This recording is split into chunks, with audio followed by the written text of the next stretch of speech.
तर जय भीम मित्रांनो, मी चैतू. तर आज आले होते मम्मीकडे. तर मम्मीकडे आले तर मम्मी असे बघत होती.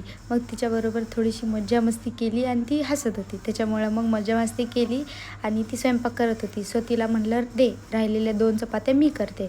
तर तव्यावर एक पुरणपोळी होती. तर ती म्हणली बघू तुला येते का पुरणपोळी बनवता. तर मी म्हणलं चल मी बनवून दाखवते. मग मी त्याच्यानंतर ती पोळी बनवली तर नाही, पण अशी इकडं तिकडं वाकडे तिकडे करत ती भाजून घेतली. शेवटी ती थोडीशी माझ्याकडून तुटली.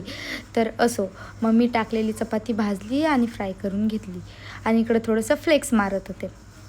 किती भारी वाटतं ना आपल्याला स्वयंपाक यायला लागल्यावर. त्याच्यानंतर मग मी ही अशी माझी बनवलेली चपाती बघून माझ्या मम्मीला आश्चर्य झालं आणि मलाही आश्चर्य झालं. म्हणजे असं नाही की मला स्वयंपाक येत नाही, पण तरीही.